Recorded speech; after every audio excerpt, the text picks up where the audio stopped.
गांव कृष्णपुर हमेशा से रहस्यों और अंधविश्वासों में घिरा रहा था। चारों तरफ खेत खलिहान, बीच से गुजरती पतली पगडंडी और उसके किनारे खड़ा एक बूढ़ा पीपल का पेड़। कहते हैं यह पेड़ 100 साल से भी ज्यादा पुराना है और उसके नीचे कभी एक तांत्रिक अपनी साधना करता था। गांव के बुजुर्ग लोग आज भी उस पेड़ की ओर जाने से कतराते हैं। बच्चों को साफ मना किया जाता है कि शाम ढलने के बाद वहां भूल कर भी मत जाना। कहा जाता है कि उस तांत्रिक का नाम राघवनाथ था।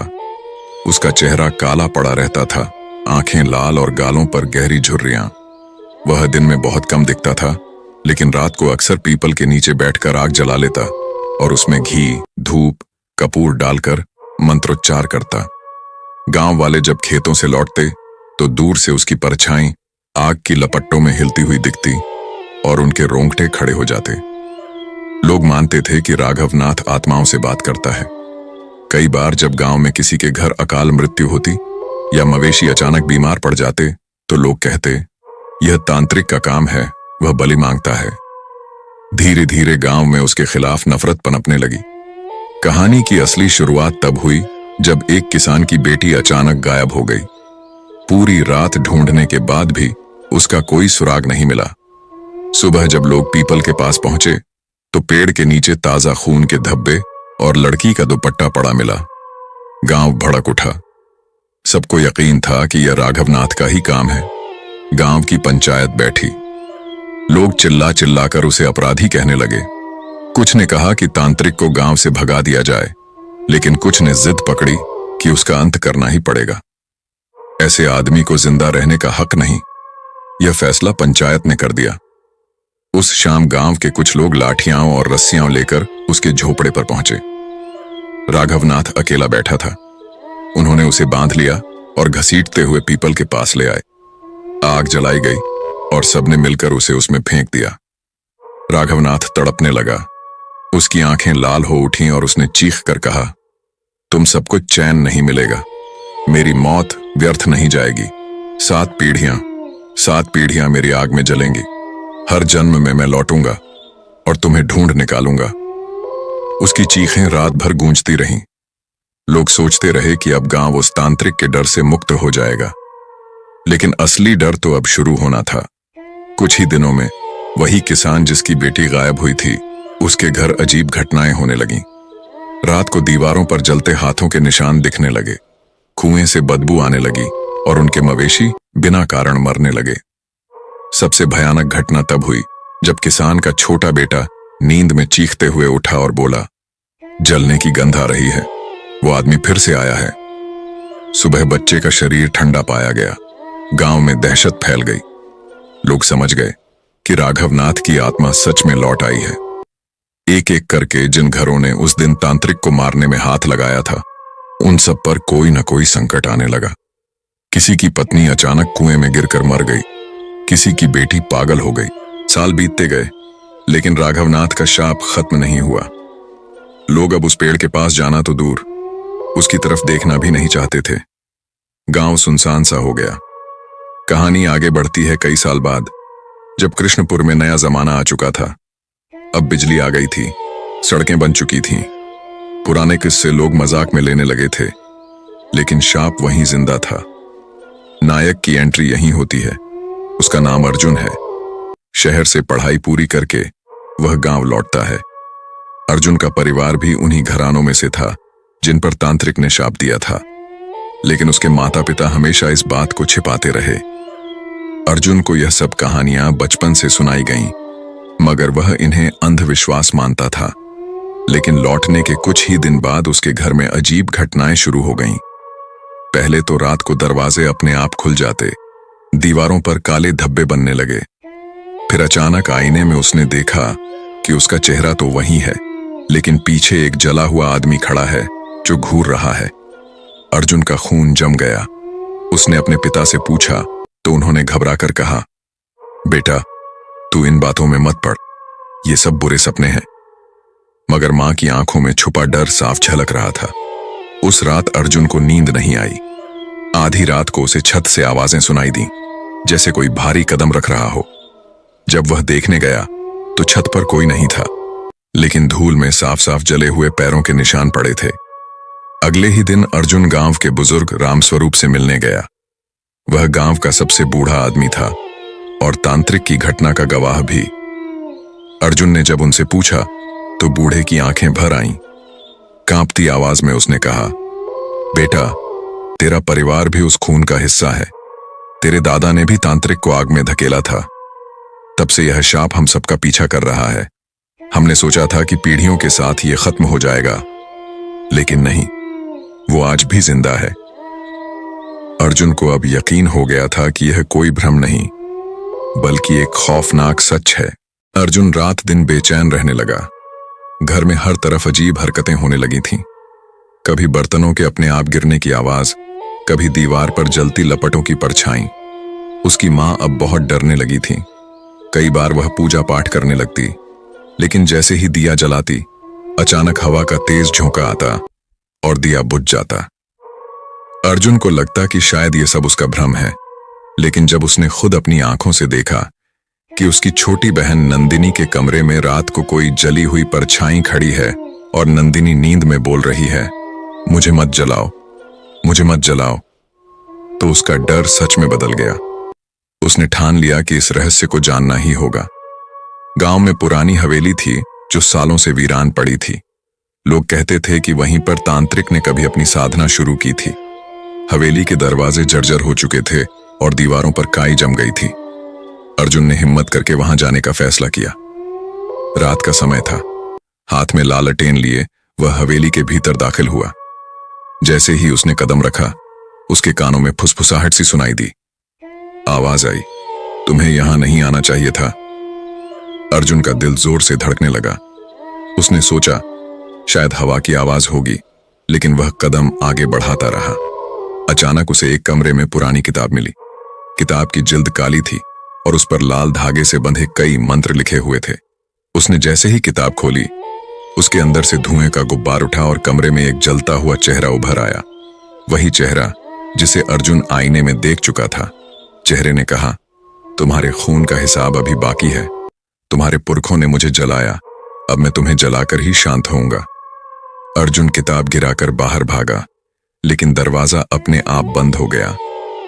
हवेली की दीवारों से चीखें आने लगीं, जैसे सैकड़ों लोग जलते हुए कराह रहे हों। अर्जुन जमीन पर गिर पड़ा। उसी वक्त अचानक उसकी लालटेन बुझ गई और चारों ओर घना अंधेरा छा गया। अगली सुबह गांव वालों ने देखा कि अर्जुन हवेली के बाहर बेहोश पड़ा था। उसकी हथेलियों पर जले हुए निशान थे। वह बुखार से तप रहा था। लोग उसे घर ले आए।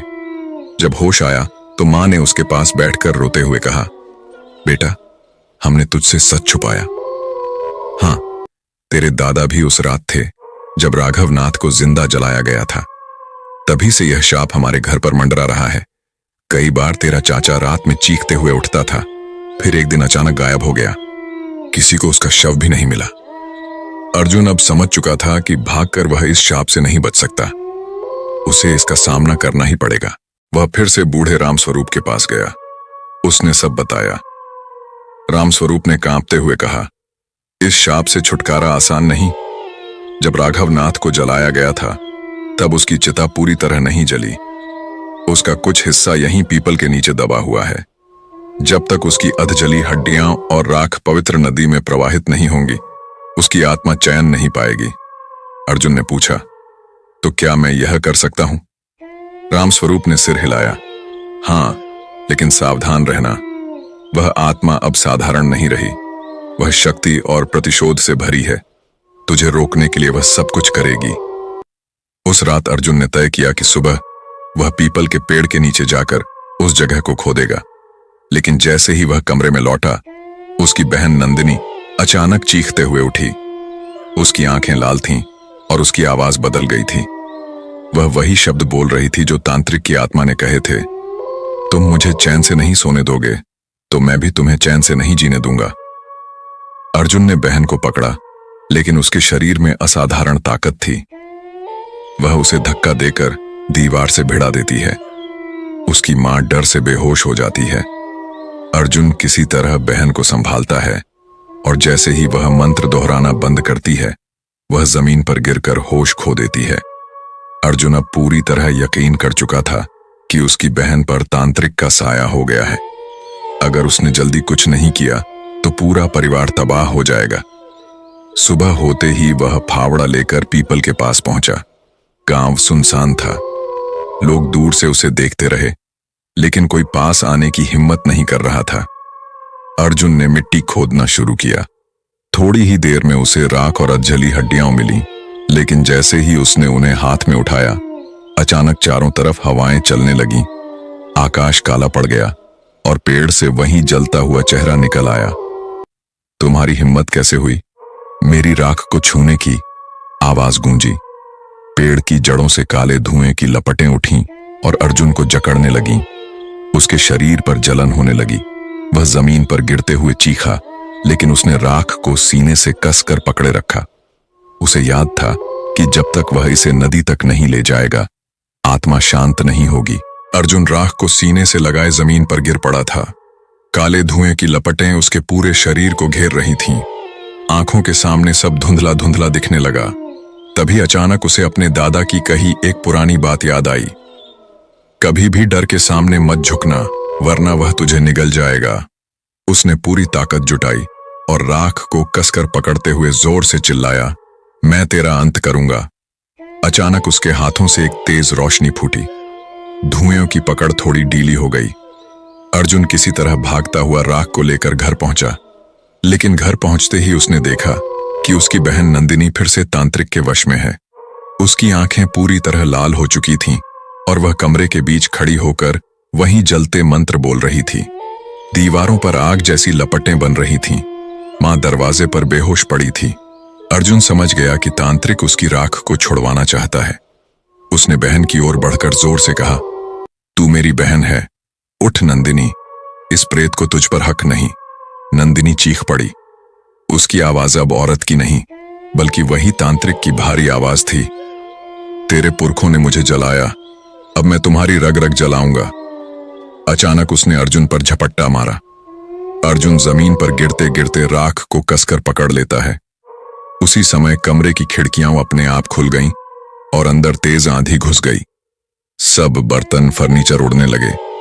अर्जुन किसी तरह बहन को पकड़कर उसके माथे पर राख का थोड़ा हिस्सा मल देता है। जैसे ही राख उसके माथे पर लगी, नंदिनी जोर से चीखकर बेहोश हो गई। कमरे में फैली आग जैसी लपटें अचानक गायब हो गईं। अर्जुन कांप रहा था। उसे पता था कि यह जीत नहीं, बस थोड़ी देर की राहत है। अगले दिन अर्जुन राख और हड्डियां लेकर नदी की ओर निकला, लेकिन गांव के लोग उसका रास्ता रोकने लगे। किसी ने कहा, मत कर बेटा, अगर तूने राख को छुआ तो तेरा भी वही हाल होगा। कोई बोला, उसे शांति नहीं चाहिए, उसे बलि चाहिए, यह नदी तक जाने ही नहीं देगा। अर्जुन ने सबकी परवाह नहीं की। वह अकेला ही नदी की ओर चल पड़ा। रास्ता सुनसान था। जैसे जैसे वह आगे बढ़ता, उसे कदमों की आवाज सुनाई देती, मानो कोई उसके पीछे पीछे चल रहा हो।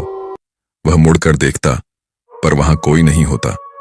पेड़ों की शाखें अपने आप हिल रही थीं। हवा में जली हुई मांस की गंध फैलने लगी। अर्जुन का दिल कांप गया, लेकिन उसने हिम्मत नहीं छोड़ी। नदी के पास पहुंचते ही आसमान काला पड़ गया। बादल गरजने लगे और बिजली चमकने लगी। अर्जुन जैसे ही राख को पानी में डालने लगा, तभी नदी से काले हाथ निकलकर उसे पकड़ने लगे। उसने पूरी ताकत से छुड़ाने की कोशिश की, लेकिन हाथ और मजबूत होते गए। अचानक पानी से राघवनाथ का पूरा जलता हुआ शरीर बाहर निकल आया। आंखें आग की तरह लाल, चेहरा झुलसा हुआ और पूरे शरीर से धुआं उठ रहा था। वह दहाड़ा, तू सोचता है कि मुझे मिटा देगा? मैं शाप हूं, शाप कभी नहीं मरता। उसने अर्जुन को पकड़कर पानी में खींचने की कोशिश की। अर्जुन ने चीखते हुए राख को ऊपर उठाया और बोला, तेरी शक्ति तेरे शरीर से ही है, ये राख तुझे खत्म कर देगी। जैसे ही उसने राख नदी में फेंकी, पानी से भयानक आवाजें आने लगीं। राघवनाथ तड़पने लगा। उसका शरीर धीरे धीरे धुएं में बदलने लगा। उसने आखिरी बार चीख कर कहा, मैं लौटूंगा, जब तक इस मिट्टी में मेरे खून की गंध है, मैं लौटूंगा। और फिर उसका शरीर राख में बदलकर हवा में गायब हो गया। नदी शांत हो गई। अर्जुन वहीं गिर पड़ा। उसकी आंखें भारी हो रही थीं। उसे लगा जैसे वह भी सब खत्म करके मर जाएगा, लेकिन तभी किसी ने उसे खींचकर बाहर निकाला। वह राम स्वरूप थे। बेटा, तूने कर दिखाया, तूने उस शाप को तोड़ दिया, बूढ़ा कांपती आवाज में बोला। अर्जुन की सांसें चल रही थीं, लेकिन शरीर पूरी तरह थक चुका था। गांव वाले अब धीरे धीरे इकट्ठे हुए। सबने अर्जुन को नायक की तरह देखा, लेकिन कहानी यहीं खत्म नहीं हुई। रात को जब अर्जुन अपने घर लौटा, मां और नंदिनी उसके पास बैठी थीं। सब कुछ सामान्य लग रहा था। घर में अब कोई अजीब हरकत नहीं थी। अर्जुन ने राहत की सांस ली, लेकिन जैसे ही वह सोने गया, उसने दीवार पर नजर डाली। वहां राख से बना हुआ एक हाथ का निशान साफ दिखाई दे रहा था। वही जला हुआ हाथ धीरे धीरे दीवार में धंसता हुआ। अर्जुन का खून जम गया। उसे एहसास हुआ कि शायद यह शाप पूरी तरह खत्म नहीं हुआ। शायद राघवनाथ सच में कभी चैन से नहीं सोएगा। अर्जुन बिस्तर पर लेटा था, लेकिन नींद उसकी आंखों से कोसों दूर थी। दीवार पर उभरता वह जला हुआ हाथ उसके दिल की धड़कनें तेज कर चुका था। उसने सोचा कि शायद यह उसका भ्रम है, लेकिन जितनी देर वह देखता, उतना ही साफ दिखता कि हाथ धीरे धीरे दीवार के भीतर ढंस रहा है, मानो कोई दूसरी दुनिया से बाहर निकलने की कोशिश कर रहा हो। उसने तुरंत दीवार को छूने की कोशिश की। जैसे ही उसकी उंगलियां उस निशान पर पड़ीं, अचानक उसके कानों में वही तांत्रिक की चीख गूंज उठी। मैं खत्म नहीं हुआ, मैं कभी खत्म नहीं होऊंगा। अर्जुन झटके से पीछे हट गया। उसका शरीर पसीने से तरबतर हो चुका था। सुबह उसने रामस्वरूप से जाकर सब कुछ कहा। बूढ़े ने लंबी सांस भरते हुए कहा, मैंने तुझसे कहा था बेटा, शाप कभी पूरी तरह मिटता नहीं। तूने उसकी शक्ति कम कर दी है, लेकिन उसकी आत्मा अभी भी इस मिट्टी में बंधी है। जब तक उस पीपल का पेड़ खड़ा है, तब तक उसकी छाया लौट सकती है। अर्जुन ने पूछा, तो क्या अब भी कोई रास्ता है? रामस्वरूप ने कहा, पेड़ को नष्ट कर देना होगा, लेकिन याद रखना, वह आसान नहीं होगा। पेड़ को आग लगाओगे तो वही आग तुझे भी निगल सकती है। अर्जुन ने मन ही मन निश्चय कर लिया। रात ढलते ही वह कुल्हाड़ी और मिट्टी का तेल लेकर उस पेड़ के पास पहुंचा। चारों तरफ अंधेरा था। हवा अजीब ढंग से बह रही थी, मानो कोई फुसफुसाकर हंस रहा हो। उसने पेड़ पर पहला वार किया। ठक की आवाज हुई और अचानक पेड़ से खून जैसा तरल बाहर निकला। अर्जुन दहशत से पीछे हट गया, लेकिन हिम्मत जुटाकर फिर वार किया। हर वार के साथ पेड़ से कराहने जैसी आवाज निकल रही थी। हवा में जलते मांस की गंध फैल रही थी। अर्जुन ने मिट्टी का तेल डाला और माचिस जलाई। जैसे ही आग पेड़ से लगी, चारों तरफ चीखें गूंज उठीं। पेड़ की शाखाएं अपने आप हिलने लगीं और मानो किसी जीवित प्राणी की तरह अर्जुन को पकड़ने बढ़ीं। एक शाखा उसके कंधे में लिपट गई, दूसरी उसके पैर में। अर्जुन ने पूरी ताकत लगाकर माचिस की तिल्ली जलाई और उसे जड़ों में फेंक दिया। अचानक पूरा पेड़ धधक उठा। लाल लपटें आसमान तक उठने लगीं। चीखें इतनी भयानक थीं कि पूरा गांव जाग गया। लोग दूर से देखने लगे, लेकिन कोई पास नहीं आया। अर्जुन आग की लपटों से घिरा था। शाखाएं उसे खींचने लगीं। उसने जोर से चिल्लाकर कहा, तेरे शाप का अंत आज होगा, चाहे मेरी जान चली जाए। उसी वक्त आग की लपटों में वही तांत्रिक का चेहरा दिखाई दिया। वह चीखा, तू मुझे नहीं मिटा सकता, मैं लौटूंगा, हर बार लौटूंगा।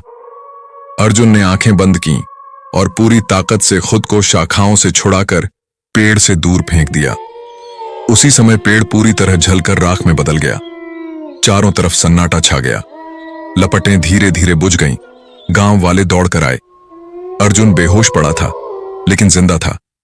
पेड़ अब सिर्फ राख का ढेर बन चुका था। लोगों ने चैन की सांस ली। सबको लगा कि आखिरकार शाप खत्म हो गया। लेकिन अगली सुबह जब गांव वाले राख समेट रहे थे, तो उनमें से एक ने अचानक चीख मारी। राख के ढेर के बीचों बीच जमीन पर जला हुआ एक हाथ पड़ा था, जो धीरे धीरे मिट्टी में समा रहा था। अर्जुन ने यह देखा और उसकी रीढ़ में सिहरन दौड़ गई। उसे समझ आ गया कि शाप भले ही कमजोर हुआ हो, लेकिन खत्म नहीं। उस रात अर्जुन जब घर लौटा, उसने बहन को सामान्य पाया। मां भी शांत थी। घर में अब कोई अजीब घटना नहीं हो रही थी, लेकिन दीवार पर उस जले हुए हाथ का हल्का निशान अब भी मौजूद था, मानो यह याद दिलाने के लिए कि राघवनाथ कहीं न कहीं अब भी जिंदा है। अर्जुन ने खिड़की से बाहर देखा। दूर कहीं आकाश में धुआं उठता हुआ दिखाई दिया। हवा में हल्की सी वही जली हुई गंध फैली थी। वह बुदबुदाया, अगर तू फिर लौटा तो मैं भी यहीं हूं। इस बार तुझे चैन से जीने नहीं दूंगा। और अंधेरे में उसकी आंखें दृढ़ संकल्प से चमक उठीं। कहानी यहीं समाप्त होती है, लेकिन रहस्य और डर अभी भी अधूरा है, क्योंकि शाप कभी पूरी तरह खत्म नहीं होता।